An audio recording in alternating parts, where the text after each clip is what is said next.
question now. You are hip hop royalty, right? Wow. in your era. And all right, when did when did going to jail become cool? Because when from what I and please correct me because you would know more than me, right?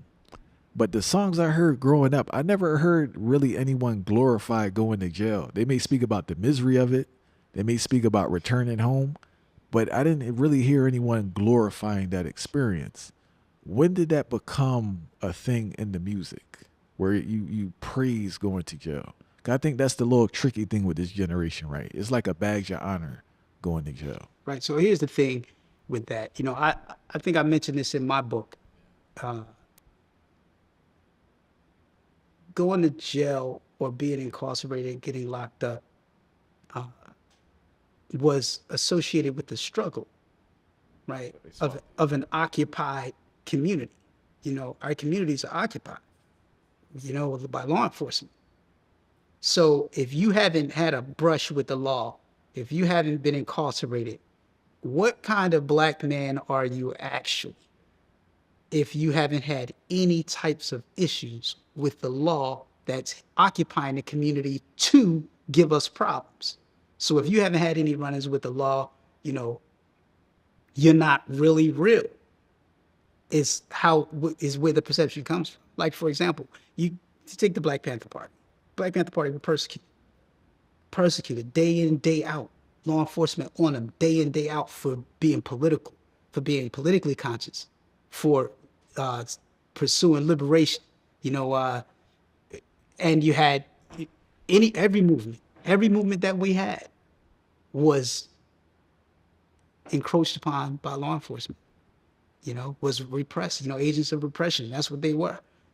So the the idea came from if if the police not fucking with you, what are you doing? You're not working in the service of the group of the people in some kind of way, or you're not a real black person. You're not a real nigga, so to speak. But what happened was a lot of those codes, concepts started to become associated with criminality. Like even with snitching, right? Snitching, like the whole no snitching thing. That was, if we have this political movement, we have this movement where we're doing these things for the liberation of the people. So you can't snitch. You can't be a William O'Neill. You can't be an agent. You know, uh, you can't be a Della Roque telling on Nat Turner.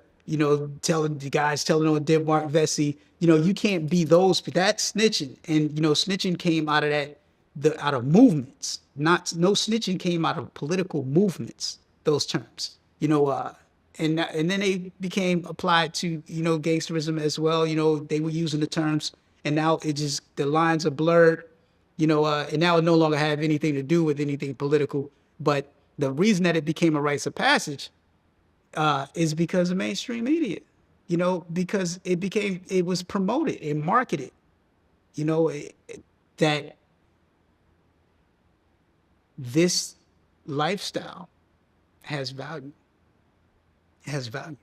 You know, A valueless lifestyle has value. yeah, it has value. Being a gangster has value. You can make money.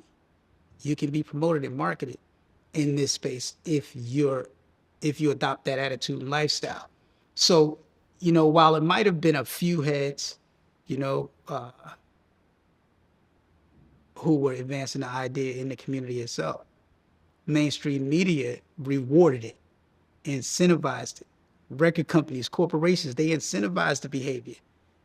So now you have kids who had never committed a crime, no intent of committing a crime, creating music and content as if they had, you know, uh, and blowing up and getting money for it. Like for example, you think about Poor Righteous Teachers and Brand Nubian and X Clan, and when we came up, I know for a fact when I was coming up as a young guy, and I'm listening to hip hop every day, it was Public Enemy that made me aware of Joanne Chesimard. It was Public Enemy that made me aware of Farrakhan. Farrakhan's a prophet that I think you ought to listen to. Reggae City, you know what I mean? So I'm like, okay, so we hearing this in mainstream media at the time. Because in So '92 wasn't Public Enemy like #1 on the charts? yeah, Yeah, it's crazy, yeah. right? So it's scripted me. It's scripted me and my peers, right? So much so that we were on the corner, and we were 1 foot in and 1 foot out as 5%. So we're on the corner, and one of my peers pull up. Yeah, same age as me. Same age as me. He pulls up in a car. He's like 17. Pull up. Hey, Farrakhan's in Philly. Farrakhan's speaking in Philly at the convention center. Y'all wanna ride out? Like, we all jump in the car. We all jump in the car and went to see Farrakhan. It's my first time ever seeing Farrakhan speak. Ever. How was that experience? It was great. It was one of those pivotal moments. That's when Farrakhan was hot too, fire. Farrakhan was full of fire. Yeah, Yes, yeah. absolutely. Absolutely. And they had you could buy the cassette from that speech that they were recording them right there. So you could just get it right there. The VHS, the cassette. So we were coming home with all types of information, and we were corner kids in the projects. We were in the projects. We were project kids all the way 1,000% project kids, and we were going to see Farrakhan because we were being scripted that way by the media that we were into, right? So the same machine that made Poor Righteous Teachers relevant and recognized is the same machine that's making Sexy Red relevant and recognized. It's the same machine. Without the mainstream machine, nobody would know who Poor Righteous Teachers were. Nobody would know who Public Enemy was. It's the same machine. It's just what they choose to magnify at any given time. And that's what today they choose to magnify the kid that's going to prison and say, okay, this is a rites of passage for you.